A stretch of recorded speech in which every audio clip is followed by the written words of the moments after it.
வணக்கம் நண்பர்களே. இன்னைக்கு நாம ஒரு சாதாரண விஷயத்தை பத்தி பேசப் போறதில்ல. உங்க வாழ்க்கையையே தலைகீழா மாத்தப் போற ஒரு மாபெரும் ரகசிய பயணத்தை நாம இப்போ ஆரம்பிக்கிறோம்.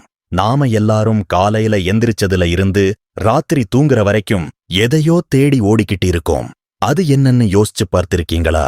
செல்வம், புகழ், அதிகாரம். ஆனா இது எல்லாத்துக்கும் அடிப்படையா இருக்கிறது அந்த ஒரு விஷயம்தான். அதுதான் செல்வம்.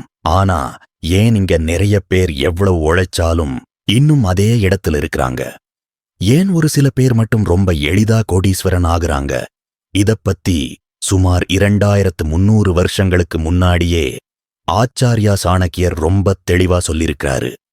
ஒரு சாதாரண நிலையில் இருக்கிற மனுஷன் எப்படி ஒரு சாம்ராஜ்யத்தையே உருவாக்குற அளவுக்கு பெரிய ஆளா மாறணும்னு அவர் சில ரகசியங்களை சொல்லியிருக்கிறாரு. இன்னைக்கு இந்த வீடியோல அந்த ரகசியங்களை ஒண்ணு விடாம நாம அலசப் போறோம். அமைதியா ஒரு இடத்துல உட்கார்ந்து நான் சொல்றத கேளுங்க. முதல்ல, ஒரு மனுஷன் செல்வந்தன் ஆகணும்னா அவனோட மனநிலை எப்படி இருக்கணும்னு சாணக்கியர் சொல்றாருன்னா, ஒரு போர் வீரன் மாதிரி இருக்கணும். அதாவது எதிரிகளை போர்ல வீழ்த்துறதுக்கு முன்னாடி எப்படி திட்டமிடுவாங்களோ அதே மாதிரி பணத்தை சம்பாதிக்கிறதுக்கும் ஒரு வியூகம் வேணும். நாம ஏதோ வேலைக்கு போறோம், சம்பளம் வாங்குறோம்னு இருந்தா கடைசி வரைக்கும் நாம பணத்துக்காக ஓடிக்கிட்டேதான் இருப்போம். ஆனா பணம் நமக்காக ஓடணும்னா நாம சில அடிப்படை விஷயங்களை மாத்திக்கணும். சாணக்கியரோட முதல் பாடம் என்னன்னா, உங்க ரகசியங்களை யார்கிட்டையும் சொல்லாதீங்க. இது ஏதோ சாதாரண விஷயம் கிடையாது. உங்களுடைய அடுத்த இலக்கு என்ன? நீங்க எந்த தொழில்ல முதலீடு செய்ய போறீங்க? நீங்க அடுத்து என்ன செய்ய போறீங்கங்கிறத நீங்க உங்க மனசுக்குள்ளேயே பூட்டி வைக்கணும். ஏன்னா நீங்க உங்க திட்டத்தை சொல்லும்போது அதுல இருக்கிற குறைகளைச் சொல்லி உங்கள சுத்தி இருக்கிறவங்களே உங்க தன்னம்பிக்கைய உடைப்பாங்க. உங்க வெற்றிதான் உலகத்துக்கு சத்தமா கேட்கணுமே தவிர உங்க வாய் பேசக்கூடாது. அடுத்ததா, இந்த பயம் பத்தி பேசலாம். நிறைய பேர் தொழில் ஆரம்பிக்கணும்னு நினைப்பாங்க. ஆனா ஐயோ நஷ்டமாயிட்டா என்ன பண்றது அப்படின்னு பயப்படுவாங்க. சாணக்கியர் இதுக்கு என்ன சொல்றாருன்னா, பயம் உங்களை நெருங்குற வரைக்கும் தான் அதுக்கு நீங்க பயப்படணும். அது உங்க முன்னாடி வந்து நின்னுட்டா அத எதிர்கொள்ளணும். பயந்துகிட்டு இருக்கிறவனால ஒருபோதும் முன்னுக்கு வர முடியாது. ஒரு ஆழமான கடல்ல இறங்காம முத்து எடுக்க முடியாதுங்கிற மாதிரி வாழ்க்கையில துணிச்சலா முடிவெடுக்காம பெரிய ஆளா ஆக முடியாது. நீங்க எடுக்கிற ஒவ்வொரு முடிவும் உங்க வாழ்க்கைய மாத்தப் போகுது. அதனால தைரியமா முடிவெடுங்க. ஒருவேளை அதுல தோல்வி கிடைச்சாலும் அதுல இருந்து கத்துக்கிற பாடம் உங்களை அடுத்த முறை ஜெயிக்க வைக்கும். ஒருபோதும் தோல்வியைக் கண்டு முடங்கி போயிடாதீங்க. பணம் சம்பாதிக்கிறது மட்டும் முக்கியமில்ல, அதை எப்படி சேமிக்கணும், எப்படி செலவு செய்யணும்னு ஒரு கணக்கு வேணும். சாணக்கியர் பணத்தை சுத்தமான ஆற்றுத் தண்ணீருக்கு ஒப்பிடுறாரு. ஆற்றுத் தண்ணீர் ஓடிக்கிட்டே இருந்தாத்தான் அது சுத்தமா இருக்கும். அதுவே ஒரு இடத்துல தேங்கி நின்னா அது குப்பையாகிடும். அதே போலத்தான் பணமும். நீங்க சம்பாதிக்கிற பணத்தை உங்க பீரோலையோ இல்ல வங்கியிலையோ சும்மா வச்சிருந்தா அது வளராது. அதை முதலீடு செய்யணும். புத்திசாலித்தனமா பணத்தை சுழற்சியில விடணும்.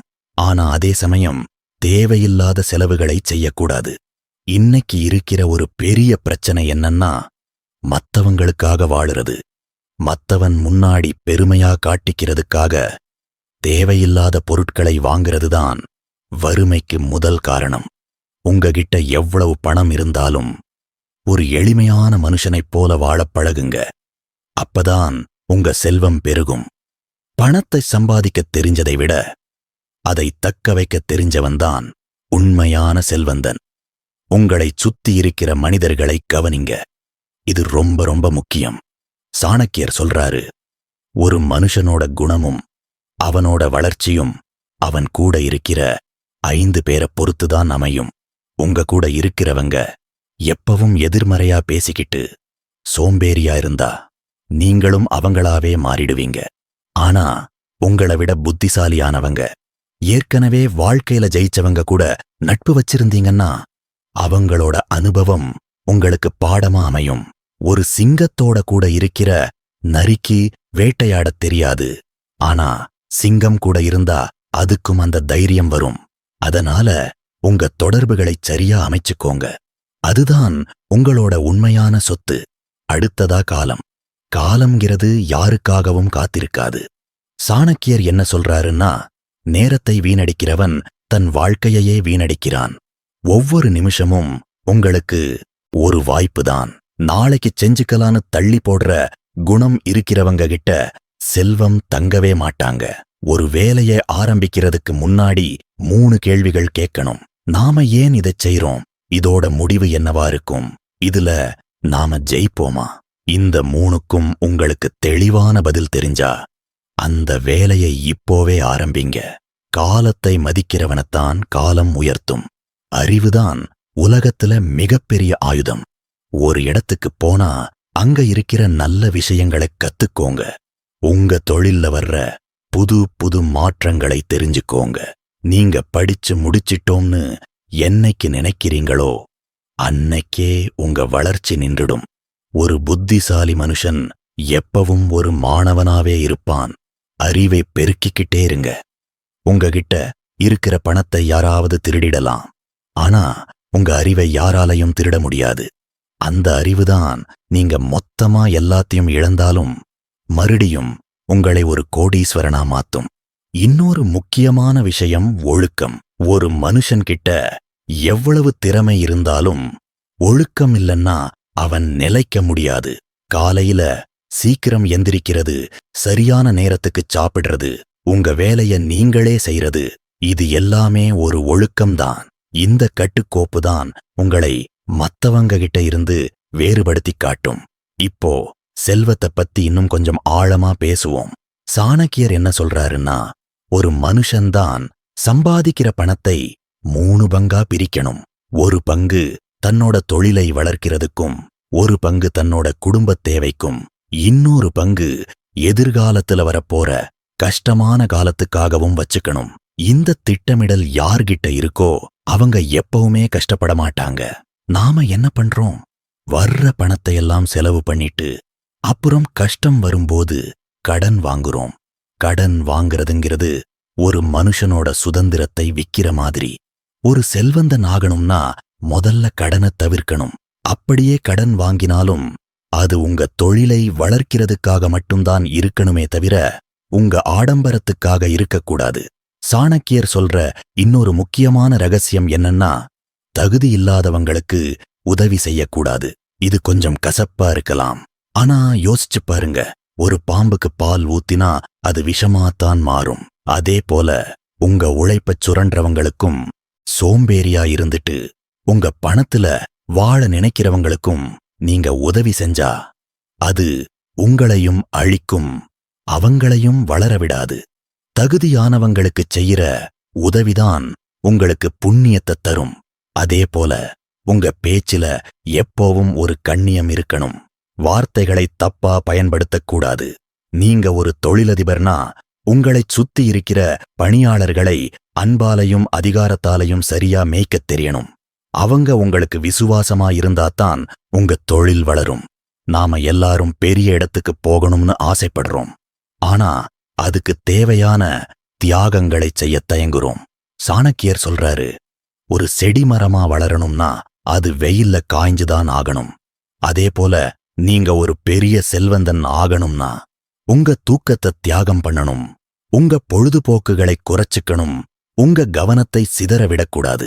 மாபெரும் வெற்றிங்கிறது ஒரு நாள்ல கிடைக்கிற பரிசு இல்லை. அது பல வருஷ கால உழைப்புக்கும் அர்ப்பணிப்புக்கும் கிடைக்கிற பலன். இன்னைக்கு நீங்க பார்க்கிற எல்லா பெரிய தொழிலதிபர்களும் ஒரு காலத்துல யாருமே இல்லாத இடத்துல தனியாளா நின்னு போராடினவங்க தான். அந்த போராட்ட குணத்தை நீங்க வளர்த்துக்கணும். உங்க எதிரிகளைப் பத்தி ஒரு நிமிஷம் யோசிங்க. அவங்க உங்கள விட பலசாலியா இருக்கலாம். ஆனா சாணக்கியர் சொல்றாரு, ஒரு எதிரிய தோற்கடிக்கிறதுக்கு வாள் மட்டும் தேவையில்லை, புத்தியும் தேவை. உங்க எதிரி உங்களை விட பலசாலியா இருந்தா நீங்க அமைதியா இருந்து உங்க பலத்தை பெருக்கிக்கணும். சரியான நேரம் வரும்போது ஒரே அடியில வீழ்த்தணும். அதே மாதிரி தொழில்ல போட்டி வரும்போது உங்க போட்டியாளரை விட ஒரு படி முன்னாடி யோசிக்க கத்துக்கோங்க. அவங்க என்ன பண்றாங்கன்னு கவனிங்க. ஆனா அவங்களையே காப்பி பண்ணாதீங்க. உங்களுன்னு ஒரு தனித்துவத்தை உருவாக்குங்க. அந்த தனித்துவம்தான் உங்களை சந்தையில நிலைக்க வைக்கும். பணம் அப்படிங்கிறது ஒரு நிழல் மாதிரி. நீங்க அதை தேடி ஓடுனா அது முன்னாடி ஓடும். ஆனா நீங்க சூரியனை நோக்கி, அதாவது உங்க லட்சியத்தை நோக்கி நடந்தீங்கன்னா அது உங்க பின்னாடியே வரும். பணக்காரன் ஆகிறது வேற, செல்வந்தன் ஆகிறது வேற. பணம் மட்டும் இருந்தா அவன் பணக்காரன். ஆனா அறிவும் ஒழுக்கமும் தர்மமும் இருந்தாதான் அவன் செல்வந்தன். சாணக்கியர் ஒரு சாம்ராஜ்யத்தையே சந்திரகுப்தன் கிட்ட கொடுத்துட்டு தான் ஒரு சின்ன குடிசையில தான் வாழ்ந்தாரு. கடைசியா ஒன்னு சொல்லிக்கிறேன், வெற்றிங்கிறது ஒரு இலக்கு கிடையாது, அது ஒரு பயணம். நேத்து இருந்ததை விட இன்னைக்கு நீங்க கொஞ்சம் புத்திசாலியா, கொஞ்சம் ஒழுக்கமா, கொஞ்சம் உழைப்பாளியா மாறினா மட்டும்தான் நீங்க அந்த உச்சாணி கிளையை அடைய முடியும். அந்த தன்னம்பிக்கைதான் உங்களுக்கான மிகப்பெரிய முதலீடு. இப்போ நான் சொன்ன இந்த எல்லா விஷயங்களையும் ஒன்னா சேர்த்து ஒரு முறை யோசிச்சு பாருங்க. சரியான திட்டம், ரகசியம் காக்கிறது, பயமில்லாத மனநிலை, புத்திசாலித்தனமான முதலீடு, நல்ல நண்பர்கள், தொடர்ச்சியான கற்றல், ஒழுக்கம், தர்மம், விடாமுயற்சி, இது எல்லாத்தையும் ஒரு மனுஷன் தன் வாழ்க்கையில கடைபிடிச்சா அவன் மிகப்பெரிய நிலையை அடையிறத யாராலையும் தடுக்க முடியாது. சாணக்கியரோட இந்த நீதிகள் வெறும் புத்தகத்துல இருக்க வேண்டியது இல்லை. உங்க வாழ்க்கையில ரத்தமும் சதையுமா மாறணும். நீங்க எல்லாரும் மிகப்பெரிய செல்வந்தர்களா மாறி மத்தவங்களுக்கு உதவியா இருக்கணுங்கிறது தான் என்னோட ஆசை. உங்க மேல நம்பிக்கை வைங்க. நீங்க பிறந்ததே ஜெயிக்கிறதுக்குத்தான். இந்த உலகத்துல எதுவுமே சாத்தியமில்லைன்னு கிடையாது. முயற்சி செஞ்சா எதையும் அடையலாம். எழுந்து நில்லுங்க, துணிஞ்சு போராடுங்க. வெற்றி கண்டிப்பா உங்க பக்கம்தான் வரும். இப்போவே உங்க பயணத்தை ஆரம்பிங்க. உலகம் உங்களுக்காக காத்துக்கிட்டு இருக்கு. வீடியோ உங்களுக்கு பிடிச்சிருந்தா லைக் பண்ணுங்க. இது மாதிரி யூஸ்ஃபுல்லான வீடியோஸ்க்கு நம்ம பி பெட்டர் சேனலை சப்ஸ்கிரைப் பண்ணிக்கோங்க. நன்றி.